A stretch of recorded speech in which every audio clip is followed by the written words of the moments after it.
This is the story of how I changed the course of my life and went from an insecure, unconfident teenager to a confident, outgoing adult that loves my day-to-day life. So first, let's rewind it a little bit. I wasn't particularly unconfident as a young kid. I always played sports. I didn't think too much about my body like kids don't do at that age. But as I got older, I started to be more aware of the body that I was in and I wasn't happy with it. Not that I was particularly out of shape, but I didn't look how I wanted to. I played rugby, so I was a little bit on the bigger side, and as soon as kids started taking the piss out of me in the changing rooms for being a little bit bigger, it wasn't good for my mental health or my body image. So about 15, I decided that I wanted to change, and I vividly remember going on my first diet, which was the military diet. I'll throw a photo of it up on screen, but it was not a particularly enjoyable experience, and I only lasted about a day and a half. But this started quite a long spiral of my relationship to food and the relationship to myself not being in a good place. I went into college and I started to care less about my performance in basketball and more on how I looked, so I kept losing weight, getting more restrictive with my diet, doing more exercise, but not in the name of performance. And then COVID hit in my first year of college, so all I had to focus on was exercise,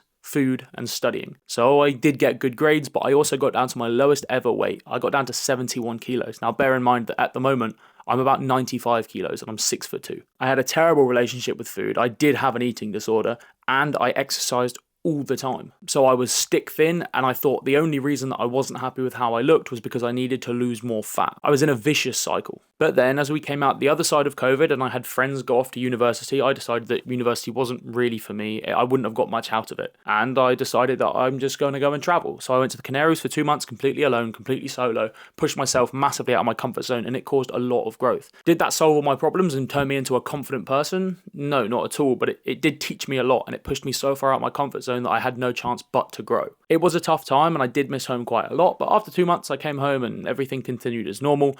I continued working, I continued traveling on and off, focusing on building my physique, training consistently, putting on weight, which was the first time in my life I'd ever really thought about doing that. But I tried not to focus too much on calories and just hit the habits that I wanted to, training consistently, eating whole foods, and things started to move in a positive direction. I still dealt with some disordered eating behaviors, but on a large part, I was eating nutritiously and I was training consistently, and the body that I had was moving in the direction that I wanted it to. I was gaining muscle, and yeah, I probably had a little bit of excess fat, but at that point in my life, it was more important to me that I had my habits in place and that I was building muscle. And at that point in my life, I'm probably about 19. And then I worked for a year in an oil refinery in the kitchen, and that was when things really started to click for me. I realized that I knew what I wanted to do, which was coach people through a similar process that I'd been through, getting stronger, improving their habits, improving their confidence, and being better people. So after nearly a year in the refinery, I told everyone that after Christmas, I will not be coming back, and if I do come back, something's gone terribly wrong, don't hire me again.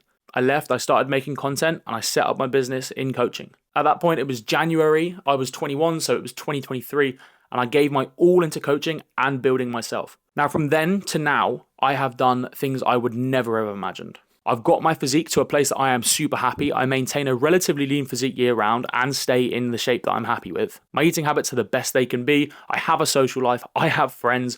I enjoy my life, and I consistently make progress towards my business goals and my physique goals, as well as goals outside of all of that. I have made most of my progress in the last 3 years when I got a handle on my eating and completely pushing myself outside of my comfort zone. So let me break the last 7 or 8 years of my life down into 5 simple lessons that you can take away. Lesson number 1, get out of your comfort zone. The cave you fear to enter holds the treasure that you seek. Or as Michael Smoke puts it, where your fear lies, so does your task. There's so much to be said for doing things that make you uncomfortable. Earlier this year, I was terrified of public speaking, so I knew that I had to do it. I organised a talk at my old school. I went in and I spoke for 2 consecutive hours to children, some of the meanest people on the planet, about similar things that this video is about. And once I finished the talks, I could feel that I'd grown as a person. I'd felt a fear, I'd leant into it, and I'd overcome it. If you commit yourself to overcoming fears for the next 2, 3, 4, 5 years and the rest of your life, you will be a different person. That is where you grow. Lesson number 2 is to not engage in quick fixes. There is absolutely nothing that beats consistent work over time. I've learned that in business, personal development, and physique development, all you need to do is stick to the basics, repeat them over time, track your progress, adjust when needed.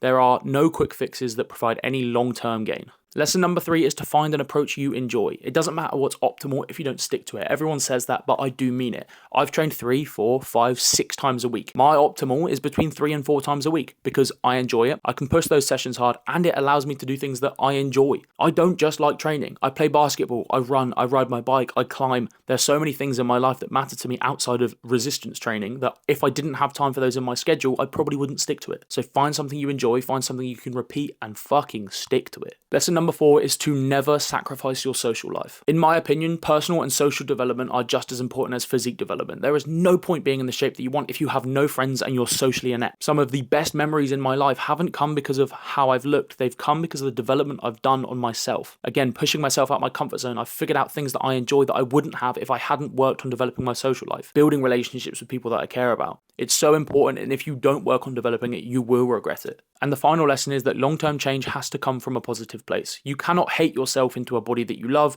You will not hate yourself to a life that you enjoy. You have to be proud of yourself and celebrate your wins along the way. Because if you're not proud of yourself, then who the fuck's going to be? You are the only person that matters if you're proud of you. Rather than being on this treadmill of achieving a goal you said would make you happy, not being happy about it, and then setting a bigger goal, you need to make sure that you're celebrating yourself along the way because you're putting in some hard fucking graft. And if that goes constantly unrewarded, then what do you expect to happen? You're just going to burn out and give up. So please change from a positive place. Don't hate yourself there. And that, in short, is how I changed my own life over the last 7 or 8 years. And believe me when I say this, that 16-year-old me would not believe where I am now. A lot can change over the course of 2 years, 3 years, 4 years, 5 years. There's no time limit on this shit, and growth can be exponential. So if you're sat there thinking, oh, but it's too late for me, it's too late to change, oh, I'm not 23, I'm 40. It doesn't matter. Commit to a goal, find a process that you enjoy, and show up for yourself day in, day out. I don't think a lot of people realize that a completely different life lies on the other side of a few hard decisions, pushing yourself out your comfort zone and showing up consistently. And it's pretty unreal when it actually happens. I hope that was helpful. Thank you for watching.